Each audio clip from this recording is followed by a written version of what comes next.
Okay. Good afternoon, everyone. We're about to start. This is a full house, fine space to sit while we settle down. I'm Pavlos Protopappas. I am the Scientific Program Director. I would like to introduce the seminar series, some announcements, and our Faculty Director, Hans-Peter Pfister, will introduce the speaker. Just three quick announcements. Next week, we have Edith Cohen from Google. She will be talking about random sample, an important part of data science, followed by one of our faculty here, Scott Knittesman, will be talking about dynamic robot behavior. Two exciting speakers. And then on the December 2nd, we'll have Alf Spector from 2 Sigma, and we'll be talking about data science in finance work. So I'll let Hans-Peter Pfister, Professor Hans-Peter Pfister, introduce the speaker. You never call me professor. All right, welcome everybody. This is fantastic. So I'm really excited about this talk today, especially since Fernanda and Martin are really good friends of mine. And they're both really well known for their work in visualization. We're getting inundated with visualizations, right? Especially during election seasons. Most of them bad, some of them good. And I can tell you that Martin and Fernanda have done some of the best work in visualization to date. Also some of the most well-known work, which I think is just, proof here that you've all come to see them because you probably heard about their work. So they've been working at IBM for many years. I should first mention that Fernanda got her PhD at the Media Lab. And then Martin and Fernanda basically ran the visual computing group at IBM Research here in Cambridge. And they've been most well known for their work on Many Eyes, which is a wonderful, or was, I should say, a wonderful platform for social communication and visualization. And then they did a startup, and after a little while, that startup got basically bought up by Google, if I describe this correctly. And now they're at Google and running the Big Picture group there. And they've been, again, doing fantastic work that has deep impact in all of our lives and that you will well recognize in this talk. So this talk is kind of an overview of most of their work and also gives you a little bit of taste of the more recent work that they've been doing at Google, in particular on visualization and machine learning. So it gives me great pleasure to introduce Fernanda Viégas, who's going to talk about visualization as a communication medium.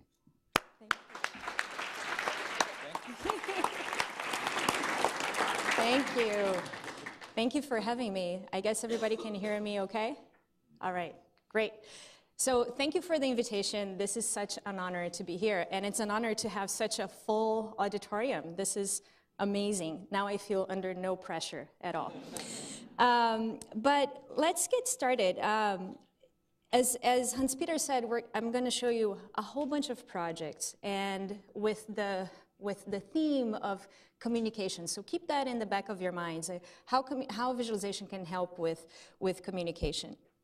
And just to get started, what I want to do actually is not this. Oh, yeah. Let me go here. I want to go here first. So even before we joined Google, we were really interested in some of the data that Google was showing the world. So we did this piece that is based on something that happens every time you type on a search box on Google, which is if I start typing here and I say, why? Let me make this bigger. Google will suggest to me a bunch of endings to the beginning of my search. And any ideas about why Google is doing this? What is the goal here?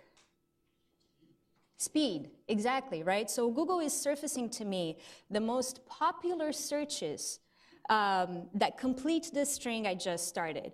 And so this is just for speed. It's a utilitarian kind of thing. It's like, oh, look, you don't even have to type. You could just go to why is the sky blue or whatever. And this is great. But Martin and I looked at this and we thought, oh, this is also a great way to look into what is going on people's minds and what are they coming to Google for? What are they asking Google? So can we visualize this exact same data? So we created this visualization called the Web Seer, and it's just going to visualize the same thing you just saw. And I'm going to say, why won't he versus, but then what I can do with visualization, right? I'll give you a moment. And you can see that we're doing things where we're making things bigger or smaller based on how popular they are, right? But then the other game I can play is I can start comparing two things. So why won't he versus why won't she, right? And now, again, I'll let you take a minute. But then you can start to see where things come together, where these two sets overlap, where the sets are different. You can also get a sense, again, of size and most popular things. And then you can play, and so the interesting thing to us is that people come to Google as if it were an oracle, right? They do ask all sorts of things. So I can now switch to things like, is my husband versus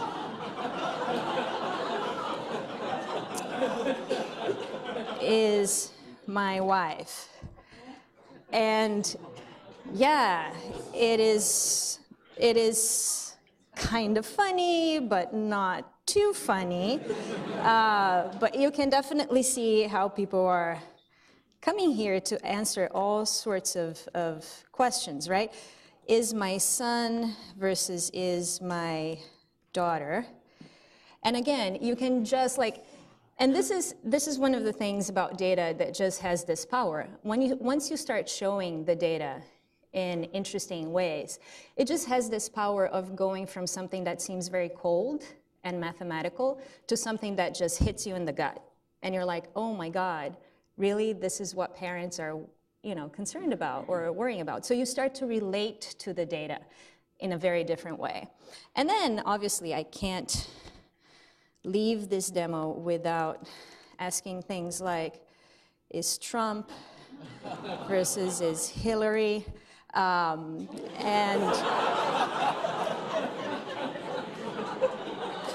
I think, enough said there.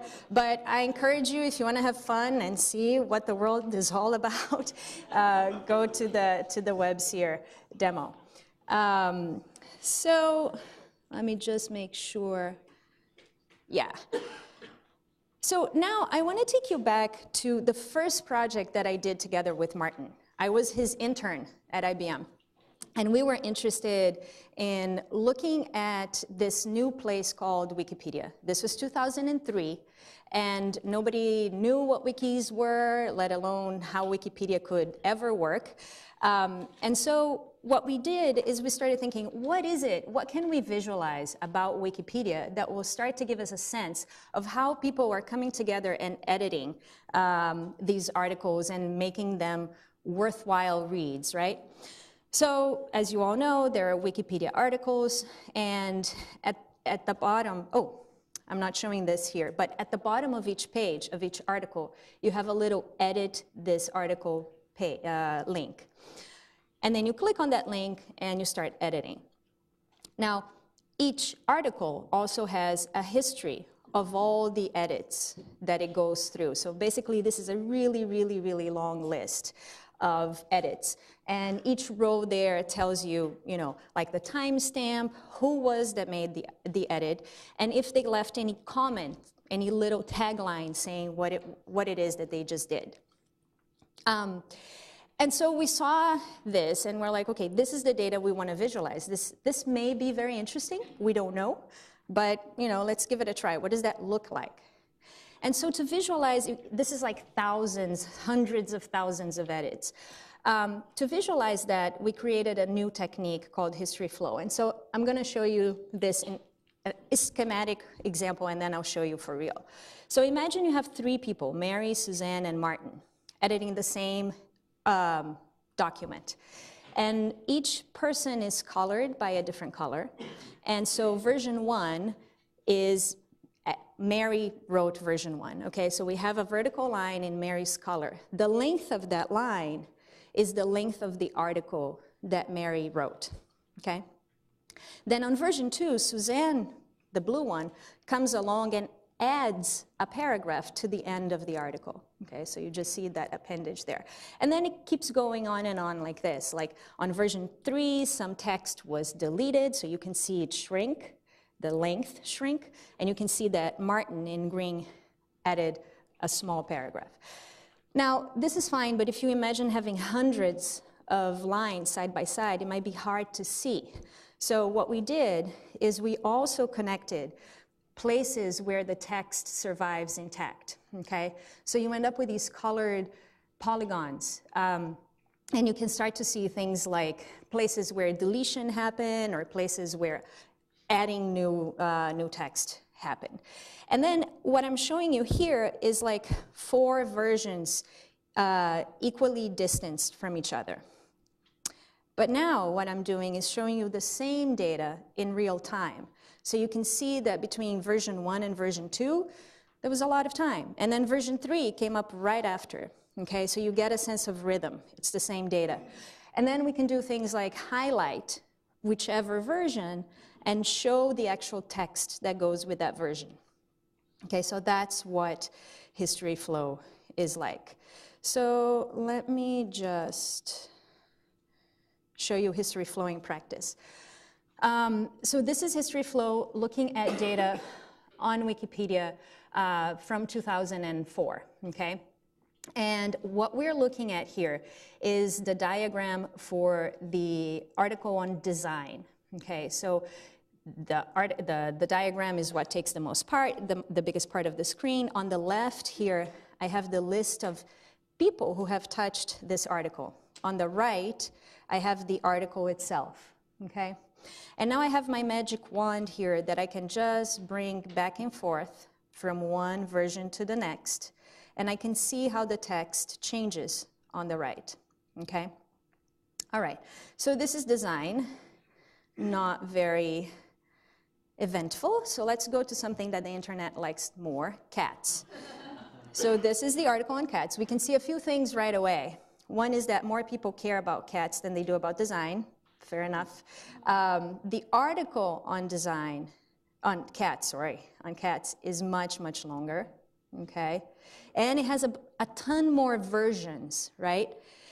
I can see things like this stripy pattern here. And if I bring my cursor over here, what happened is that this user added a table of, you know, the scientific classification of cat, the kingdom, the class, the order, the family, so forth. And this, you know, survives for forever, basically. Now, there's another thing here that is of interest. There's a little antenna pointing down that doesn't go anywhere, this thing here. And it's like it's a lot of text, and it just doesn't appear anywhere else, right? So what's happening here? Well, if I bring my cursor again, I see that someone added a bunch of paragraphs about the Unix command cat. Right, so not exactly what the authors of the page had in mind when they put together a page about cats, but that's okay. So let's see what happens afterwards, right? Does someone just, you know, delete the whole thing and that's it? And so if we go to the next version, we can see, it might be hard for you all to read, but here at the end here of the article, what it says is, for the Unix command, see cat Unix, and that's a new page. Okay, so we just saw an instance of redirecting some of the content. Okay, so that's great to see that people are coming together and deciding on what belongs, what doesn't belong. Now let's go to something that's a little bit more controversial, abortion. So this, again, is a really long article, as you would imagine. But I want to ask, what do you see that's different here, that stands out? Anything stands out? There's some black spots. Well, Yeah, deleted. there are some black spots. The whole article was deleted The twice. whole article was deleted twice, exactly. These black gashes, exactly, right? So I had the whole article, and then boom, it's gone, and then it comes back. This is vandalism, and we know that it happens in Wikipedia. It's called mass deletion, okay? Over here, someone not only deleted the whole article, but said abortion is great, and then added abortion is good, and then it got fixed. So, okay, so we're seeing some vandalism. But the thing that started to catch our eye is that if we look at when these things happen and how quickly they get fixed, it's pretty impressive. So this mass deletion happened, I have the time stamp here at the bottom, on the 17th of December at 4:06. And it got fixed on the same day at 4:07. Okay, so 1 minute. And this is something that we started seeing over and over again, that it was just happening too fast. They were fixing it too fast. And so we got in touch with Wikipedians and we're like, what is the magic here? What are you doing? And then they told us about something called the watch list, which means that if you want to sort of be notified of any edits that may happen on a page you're editing, you can sign that page up for a watch list. You can put that page on your personal watch list. And so a lot of people do that. And then if the change comes in, your notification comes in, and you recognize the name of the person, and you trust them to be a good citizen, that's okay. You don't even need to check. But if it's a anonymous IP address or someone you've never seen before, you might want to go and check to make sure that it's not vandalism. And so they do this, and it's pretty effective. In fact, I want to show you the same data. Again, I'm showing each version here, but now I want to show you in real time. So these things happen and are fixed so fast that we don't even see the gaps here anymore. And then finally, I want to show you my favorite page, which is chocolate, of course. Both Martin and I are chocoholics. So we had to visualize chocolate, and it looked pretty pink, but nothing special, except that we're visualizing it in real time. And if we do it in versions, we see this interesting pattern here. And I saw this, and I was like, I want a scarf that looks like this. But any guesses of what this zigzag is? Dueling users? Yes, yes. An edit war, dueling users. Yeah, someone is putting a piece of text, someone is taking it out. Someone is putting it back, someone is taking it out, right? And I can show you what this is and when it started. So back here, this person, Daniel C. Boyer, inserted this piece of white text, which is this white paragraph, very short, that reads, extremely rarely, melted chocolate has been used to make a kind of surrealist sculpture called collage, okay? It survives for all this time, for all the time that you can see the white there. And then over here, someone says, removing Boyer invention. Daniel C. Boyer comes back and says, reverting, collage is not a Boyer invention. Google search for chocolate collage finds only Boyer. Reverting, leave your humbug out. Reverting, and so on and so forth. Until Daniel C. Boyer gets too fed up and just lets it go, which is unfortunate because Martin and I did a web search and chocolate collage does seem to be a thing, but so is life on Wikipedia. But again, the visualization was pointing us to some of these dynamics of cooperation that just seem to be happening over and over. Another thing, the last thing I want to show you on this visualization is that we also showed the same data without caring about who wrote what. So we just got rid of the coloring by author. And what I'm doing here is I'm coloring by age. So the darker a piece of text is, the older it is. And you can see as I scroll down that there are quite, a few paragraphs that are dark there. Okay, and so why would we do that? Well, because age in an environment like Wikipedia could be a proxy for text quality, right? So if nobody felt the need to touch something, it might be that the community as a whole agrees that this is good quality text. So the nice thing about this work is that it pointed us into some directions, and then we validated these directions statistically. So what we did after seeing these visualizations is we downloaded all of Wikipedia, and we ran a statistical analysis of things like mass deletion. So we were seeing things like abortion. How representative was it overall, right, on the website? And we did find that mass deletions were being fixed on average, within a few minutes. I believe it was like between 3 and 5 minutes. And so that was a really interesting find. And it was also the first time that someone had visualized Wikipedia. And so, again, back to the communication piece of things, Wikipedians themselves were asking us if they could show this visualization to even explain to people what Wikipedia is, how it works, the fact that, yes, even though there's vandalism, it gets fixed. It doesn't get fixed all the time, but it was an artifact they could point to. All right, so now to a very different kind of project. This is something that also has a collective sense to it, very different data. So in, I think, 2010 maybe, a few years ago, we got approached by the Boston magazine. And they came to us and they said, can you visualize Boston? And we're like, what does that mean? They're like, I don't know, visualize Boston. And think about it, it's going to be on print, so it's not interactive. You can't play with the thing. And we're like, oh, wow, OK, this is going to be an interesting challenge. So we started thinking about what was it about Boston that would stand out. And we decided, we had a hunch that maybe the seasonality of the city would be something interesting to capture. We weren't sure how to do that, but we were like, maybe there's something there about the colors of the city, especially on a day like today.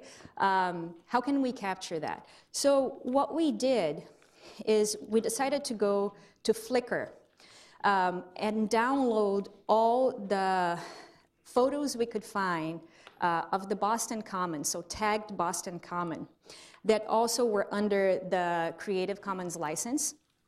And we downloaded all of these images for a whole year. So we had images that were taken in January, in February, in March, for a whole year. That was the reason for the seasonality, right? We wanted to capture a whole year. And then what we did is we tried to extract all the colors in these images. We're just going to put them all in buckets and extract all the colors. And so we decided to start counting colored pixels. And if you can imagine, this is a color cube, and you partition the color cube into a bunch of little cubes, each one with one specific color value. And then as you're counting these images and you're counting what colors they have, you're making buckets bigger or smaller. Okay, that's all we're doing. And we have one bucket for, again, January, February, March, okay?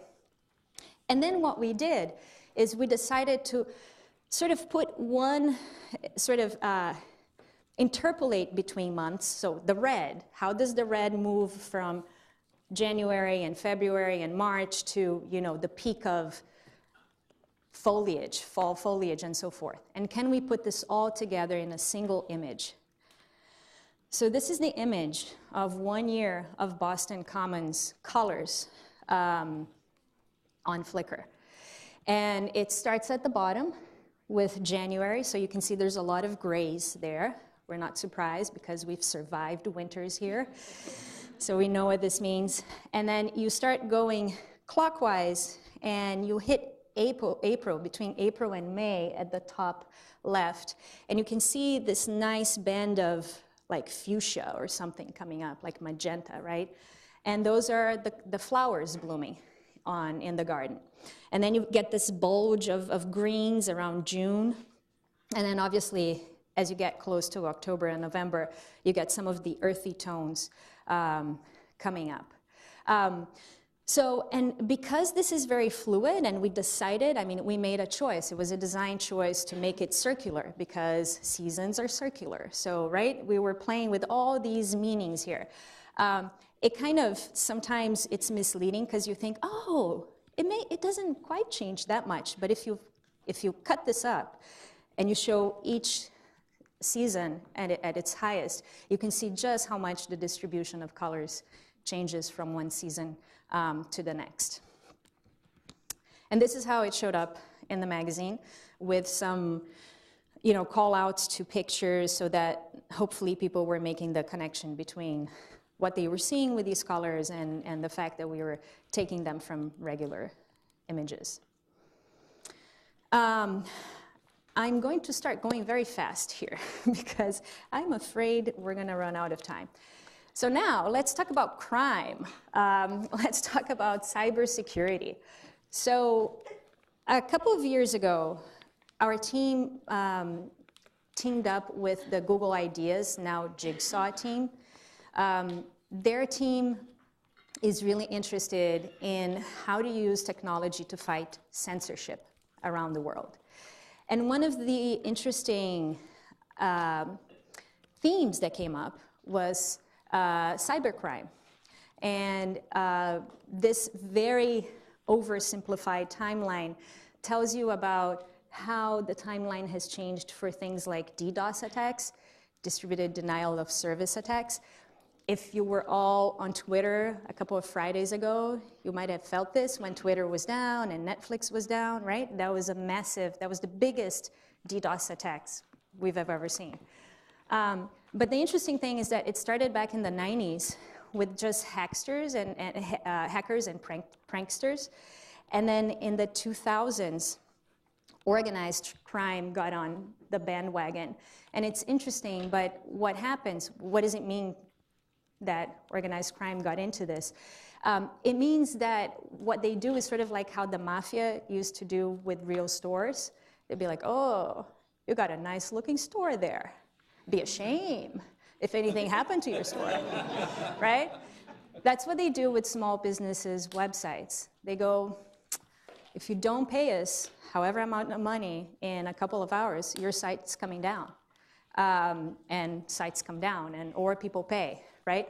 And then, more recently, it went from being that kind of extortion to being something even more serious, I think, which is governments getting on the bandwagon for censorship.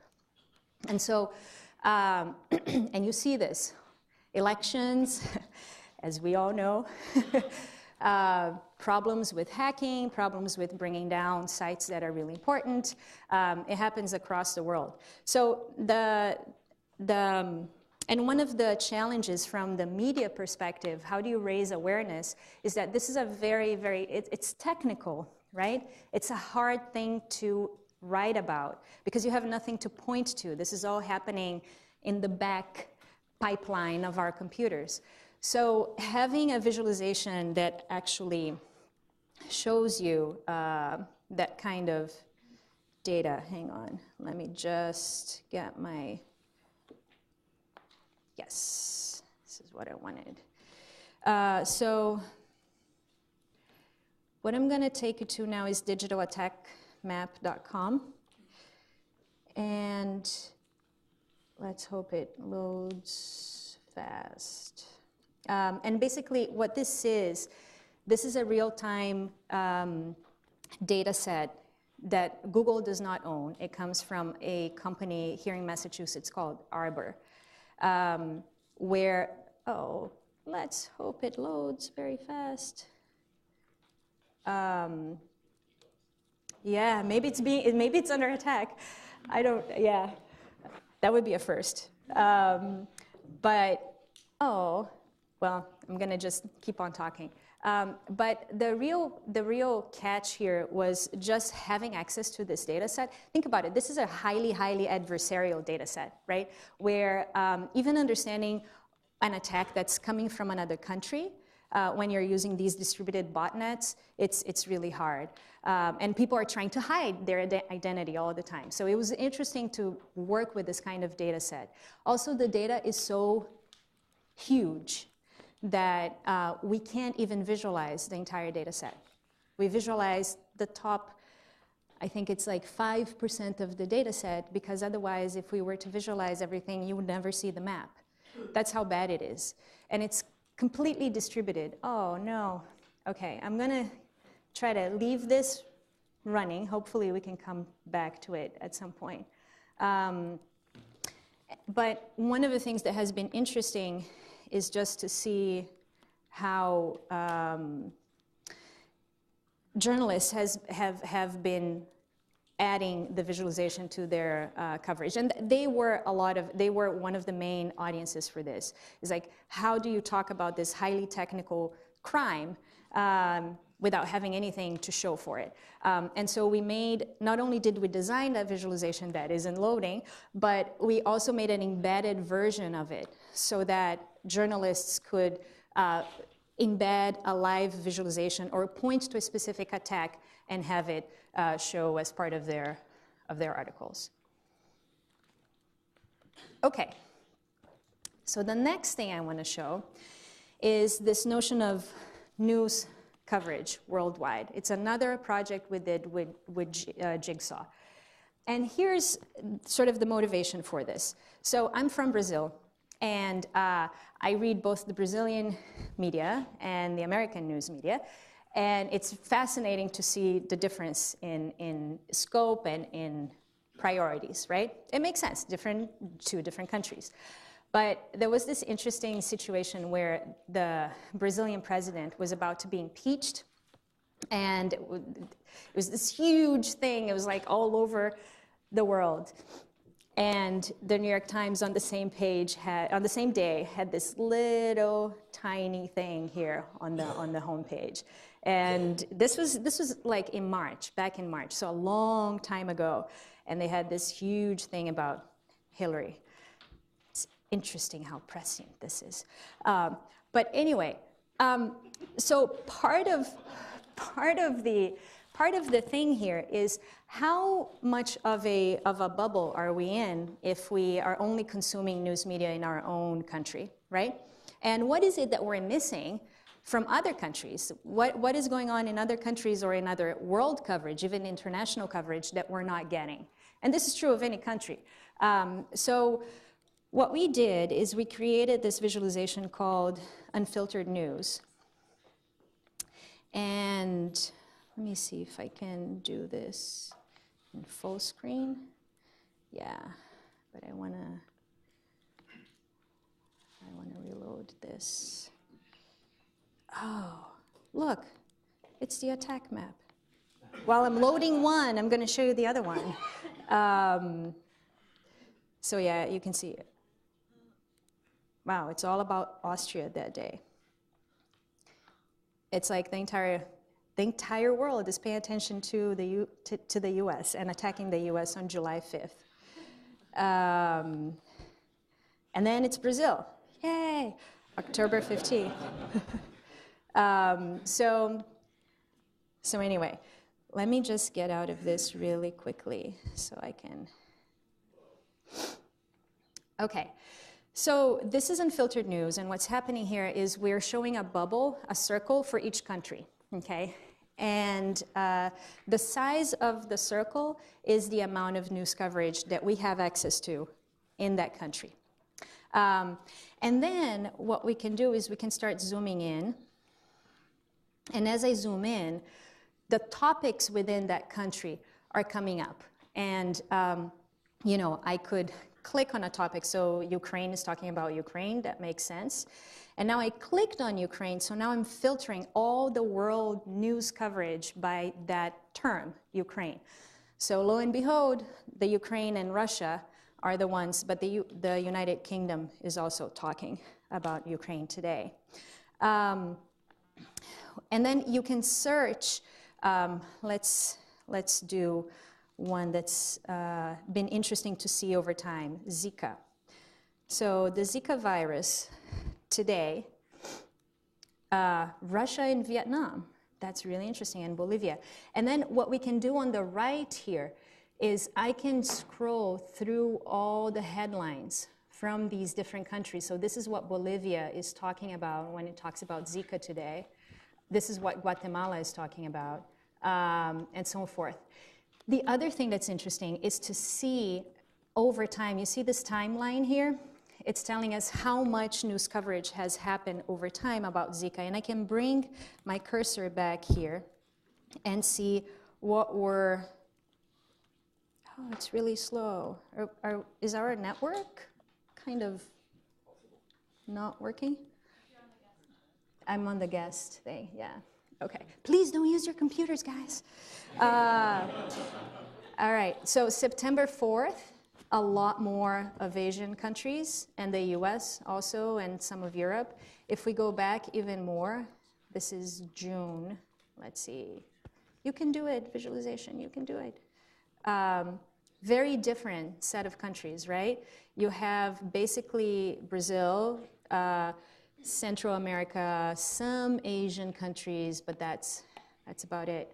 And some countries in Europe as well. So you can sort of see, and this is when the virus starts to make its way from South America to Central America. So it's really interesting to see this story take over different parts of the world over time. So I'm going to bring it back to today, and because I can't resist, we're going to look at Trump. So this is what the world looks like for Trump today. And again, you can go through all of these headlines. And the cool thing is you can also click here to go to the actual article. So you can just go see what Russia is saying about Trump, what Italy is saying, so forth. And then if we do Hillary, it's almost the same, so that's fine. But one I found interesting, Angelina Jolie. There's always someone talking about Angelina Jolie. And it's usually more than one country. But then the interesting thing here, oh, come on, we're almost there. I swear, is that there's a little spike here. I don't know if you can see. There's a little spike here as soon as it becomes available. And everybody knows what that spike is, right? Yeah, okay. So I don't even have to visualize that. It's all good. All right. So let me get out of this. Let me go back. And how are we doing? How are we doing on time? We have until 2? Okay. All right. So very quickly, I want to talk about some more recent work that we've been doing to visualize what's happening in some machine learning systems. And so we're going to start with a very simple example just to catch everybody up. A lot of what machine learning systems do, well, at least one of the things they try to do, is to tell things apart and label things. Okay, so we're going to play a little game where we're going to be the ones trying to tell things apart. We're going to try to tell red wine and white wine apart. It turns out that humans are not very good at this at all. If you close your eyes and you try to tell them apart, we're not very good. So can computers beat us to this, or can they even do it? So unfortunately, computers can't taste wine, but they can look at data. And so I have data here for chlorides and total sulfur dioxide for each different kind of wine. And then we're going to plot these points in 2D space. Okay, so these are the red wines, and these are the white wines. And the question we have is, how can we partition this space so that we have most of the red wines in one category and most of the white wines in another category? So how do we classify this? One thing that we could do is we could we can play with linear ways of separating this space, right? So one way would be horizontally. Okay, where do we draw the line for reds and whites? And this is okay. This is pretty good, given that it's doing its best. Or we can go the other way too, right? We can try to do it vertically. And that's not necessarily too good. That's not as good. But we can also combine these two ways of separating these, the space into something smarter, right? We can do a diagonal, which starts to get closer to maybe something that would be useful. And basically, all we're doing here is we're taking the two linear classifiers that we had before, the horizontal and the vertical, and we're feeding them to a final classifier, if you will, okay? And the other thing we're doing is we're paying more attention to this guy here, because this guy was better, wasn't it? The horizontal one was better than the vertical one. So we're going to pay, this is like the thickness of this line here, okay? And basically, this is one of the ways in which these classifiers work. So yes, this model does better than most humans at telling the the wines apart, which is amazing, right? It's a pretty simple model too. So either we're not very good at all, or these models are doing something that is pretty impressive. But this is simple. But here's the thing, one of the gotchas is that if you say, oh wow, you know, if you put sulfur dioxide at 100%, the computer's gonna be like, that is white wine. And you're like, no, I'm gonna die if I drink this, right? So no, they're not better than us, but so there are caveats, and we win. But let me show you how this translates into visualization. So we did this visualization.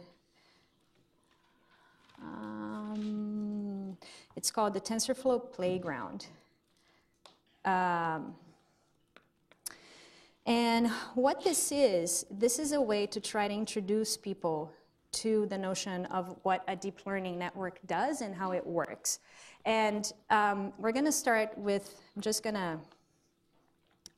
to make it the simplest network we can make, okay, which is very much like the wine example we just gave. So I'm going to change my data set. So this final square here, that's the data I want to tell apart, okay? And the little squares on the left, these are my features. These are the ways in which I'm going to try to change, to divide the space so I can get to something good on the other side. And then I'm just going to play. I play it, it does really well. Okay, but this is an easy data set. Let me throw at it a different data set. This data set with concentric rings, right? So I'm going to keep the same network I have, and I'm just going to play again. And it's trying really hard, but it's not going anywhere because it can't. We're asking too much of it. Why does this matter? It matters because until you have an interface like this, so this network is running on your browser with a tiny amount of data, making it very simple for you to play with the inwards of it, with the guts of it, okay? Usually you have to do all of this in command line, and it's a pain, and to make it change, it's a pain, and it takes time, and you're like, wait, what was it like before again? So now I can do things like, let me add layers, okay? I'm gonna add a couple of layers here, and I don't know, I'm gonna add another neuron. And I'm going to play. Let's see if it does better. Yeah, it did pretty well, right? So it solved the riddle there. And not only that, you can see what's happening in each network, in each neuron, okay? So I can mouse over here, and you can see what each neuron thinks about the world, how it sees the world. And then when they start converging, you can see how these neurons on the other layer interpret the world, right? And by the thickness of the lines, you can see the final result, where it's taking most of its input from, okay? So, so once we launched this, people went crazy on the web with this. They were playing all sorts of games. They were trying really hard to get to this guy. This is the hardest data set to get right. And I'm gonna try here, but I don't know that I'm gonna do well. It's too much pressure. So I'm gonna, let's see how I do with this kind of configuration. I think I'm not gonna do very well because I only have 2 features. Yep, not very well. So let's add some more features to my data set. I'm going to go all out. Let's see. You can try. Come on, you're almost there. You can do it, little network. And so what people were trying to do, okay, I'm going to stop. It's too much suffering. What people were trying to do, they were trying to come up on the web, they were trying to come up with either the network that had the fewest layers, or the network that had the fewest neurons, or the simplest inverted network they could find to solve this puzzle. That's all great, and we were very excited to see this. But the other thing that happened that was even more exciting, was that because they had this tool that they could play with so easily, people started talking about these insights they were getting about machine learning that were basically some of the top insights that you gain when you attend a machine learning class, when you take a whole class, a whole semester. They were talking about the difference in the rating of training, whether it makes difference, whether or not having noise makes a difference. What kind of features do you need? What kind of feature engineering do you need to do? And that was really exciting to see, because this is a domain that is really hard, tons of math, and places all around the globe, including Google, are having to retrain their entire workforce to work with stuff like this, right? In fact, this tool came out of our internal trials in trying to train engineers in our own workforce. And engineers were like, I'm not getting the intuition. I still don't understand how this thing works. I can code, yeah, but I don't understand. I don't get the intuition. And so this was really interesting to us, that a tool like this that makes the system so small and simple, this is such a toy example, was still very, very useful. Okay, and because I'm worried about time, I'm just gonna finish, yes, with the wind. Okay, so Martin and I, very cold winter, I'm gonna go very fast. We were thinking about the weather, and we were wondering, is there anything we can do with weather data that hasn't been done before, or that people haven't seen? So we thought about wind. The truth is, wind has been visualized for hundreds and hundreds of years. So is there anything new we could do there? We weren't discouraged. We got real data, and we're like, sure, let's visualize the wind. And so I'm just going to show you a few steps of lots of errors, mistakes we made, and dead ends, until I get to the final solution there. So the first thing we did, and let me just make sure that, yeah, was to just visualize the data we were getting from NOAA to make sure that we got data. So if you squint, you can kind of see North America here and South America here. And we were just like, okay, we can read the data. That's good for now. Then we're like, but what is wind? And how can we animate this picture, right? And we're like, oh, we so have the answer here. Wind is nothing more than particles moving. Like if you scatter dust, right, and you let it move with the wind, you get wind. So I know it's faint, but this is the world. Can you see the world? We couldn't either. And we're like, all right, this is a bunch of little ants walking around, and it's not showing, it's not helping us. We were very upset, but we didn't give up. So we even tried, okay, what if we have the same kind of technique just for the US, for instance? So it does get better a little bit because you can see the borders, but you don't get a gestalt of what's happening and where is the wind faster or slower. So we're like, okay, we're not gonna give up. What if we do the following? What if we paint a whole set of areas of color, and we just let these colors follow the wind, and it's just going to be really interesting. And so we ended up with this. And as Martin likes to say, he went to Berkeley and has seen melting, oh my God, I forgot. I only know in Portuguese now the word. Rainbows, yes. He has seen melting rainbows, but this was not helpful. We're like, okay, this is not a good way to go. So again, another dead end. We're like, what the heck are we gonna do with this wind data? Then we thought, what if you could do brush strokes and you could paint in the shape of the wind with the direction of the wind? So we tried this next. And this is a little flickery, so just, and we thought this was interesting. So it's going to stop flickering in a moment. We thought this was interesting, and it was starting to get us at a more interesting place, because you could see like the middle of the country is like, woof, this huge macro pattern. But there was a major problem here, which was direction. We had no way of knowing, is the wind in the middle of the country going up or going down? I don't know. So we went back to the drawing board, and we thought, what about those particles? But if instead of just drawing and animating those particles, what if we let them leave little traces, okay, as they were moving around? And hang on, where is my thingy here?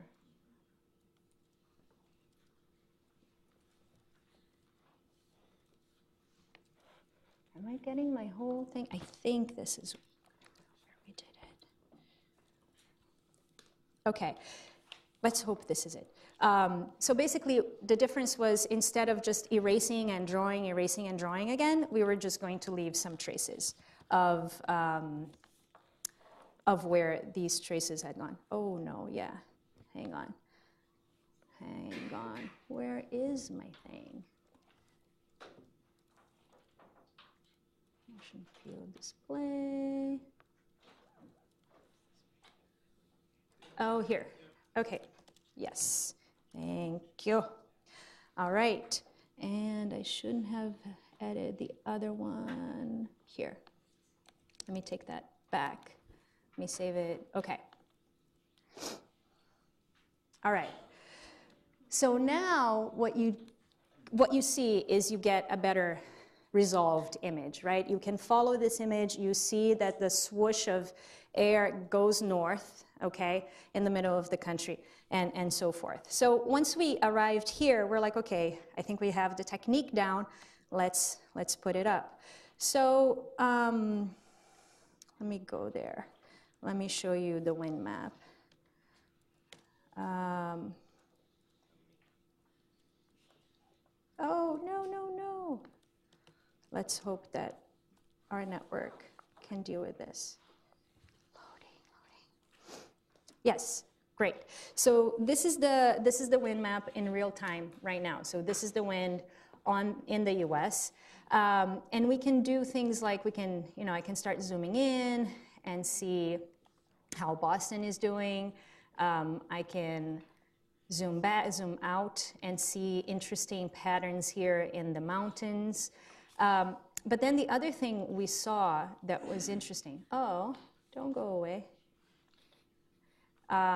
is a gallery. We had no idea when we started making these images of how much the wind changes from day to day. Oh, sorry. So there were such different patterns. There's one, yeah, this one I thought was quite interesting, where like Canada is stealing all of our air. And not only the mountains will stop them, and then other days, like this day here, when, if you zoom in here, this is Hurricane Isaac making landfall in 2012, and it was interesting because it was one of the first hurricanes to happen after we launched this visualization. So we started getting emails in real time saying, like this one person was like, I'm here in New Orleans, I am looking at your visualization and praying that this thing just passes us over. And it was really powerful to know that people were looking at this visualization and trying to follow this real time. Obviously, we had our own little interesting time there with when this happened, and we were in the path. But so let me just go back before we run out of time and say a couple more things. So the data between these maps and these maps is the same, right? And one of the unintuitive things I think about this is that we're not aggregating nearly as much of the data as the other visualizations were. And you could claim that this adds complexity, and I would agree with you. But I also think that it adds the focus that we need to understand these patterns in a much more natural way. It's just easier on our eyes to resolve these patterns, right? And so the interesting thing is that all these TV channels, all these weather channels started incorporating this technique in their own newscasts, which was great to see. And we never got so much email like we did for this project, never. This continues to be the top project. And it's interesting because when we launched it, we thought it was going to be this niche thing. It's like, who cares about the wind? Turns out a lot of people. So farmers will look at the map before spraying their crops. Scientists will look at the map for bird migration, butterfly migrations. Teachers will look at the map with their kids and try to understand weather patterns. Pilots, both commercial and military pilots, started writing to us saying, we look at the map. We're like, no, do not look at the map. This is surface wind. You do not look at this map before you fly. And we say very prominently, this is surface wind. But then we decided to put a disclaimer on the page. Say, please do not use the map or its data to fly a plane, sail a boat, fight wildfires. And we're like, okay, we're good. Then we started getting emails that said, yeah, I see your disclaimer, it's good and all, but respect the power of this visualization. In this case, in promoting the prevention of wildfires. So I'm going to stop here, but the last point I want to make is that I think this is really exciting time for visualization, because when you have things like this wind map that has real-time data where people can go and sort of appropriate to their own uses and do things you never thought they would do, and again, be in touch with really complex data in a very accessible way, I think this is a huge gain. So I invite all of you to be helping us make even more great visualizations. Thank you.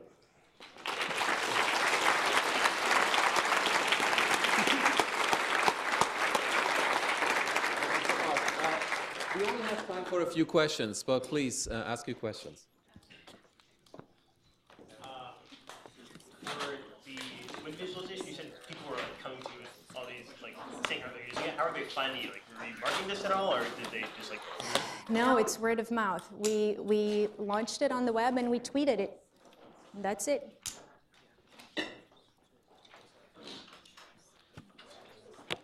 Yes. Do you have a preferred set of tools that you use to construct these?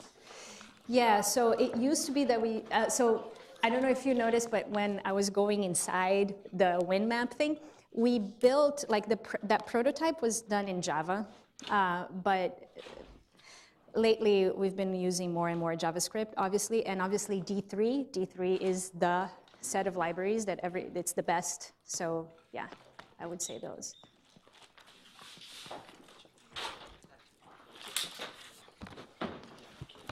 One of the tricky things with visualizations is getting good data. How do you create data? How do you get data? Or do you just kind of trust the data that you get? So yeah, so the data challenge. So data is really hard. One of the advantages, I think, for visualization is that visualization makes bad data very obvious. Like, you can see outliers sometimes.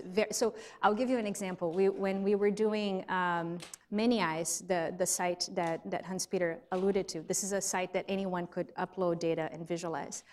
People were uploading data from all sorts of from sources. One was government sources. And one of the visualizations was talking about the childbearing years and how fertile women were. And in that government curated data set, one of the spikes we saw was women in their 50s. All had twins or multiple twins. They had like 3 kids at the same time, like spike. we're like, this is not right. So then you get back in touch with the data source and you say, have you guys checked this? Because one of the things that's really hard is when you're putting out these data sets, a lot of times you don't check every single cell, right? But a visualization could potentially point to things. But no, I think part of what you do as you start any project with data is check your data and see if you see anything that you think is a little not to be trusted. And I think that's huge. That's hard. Yes? Do you see visualization moving from more of an art to more of a science? Is anyone empirically measuring comprehension, for instance? So I think that's a debate that has been going on as long as visualization exists. And sometimes it's very heated, and people view very strongly that visualization is either an art or either a science, or that you should divide in artistic visualization and scientific visualization. I don't know that we're ever going to resolve that debate. But to your other question about are people measuring? Yes, people are measuring how people perceive visualization. Some of these people are right here in Harvard. And so there's a lot of user studies that go into visualizations. Yeah. All right, so Fernanda will be around for a little while, and please come up and talk to her directly. Again, I want to thank her for a fantastic talk. Thank you so much. You. And thank you all for coming.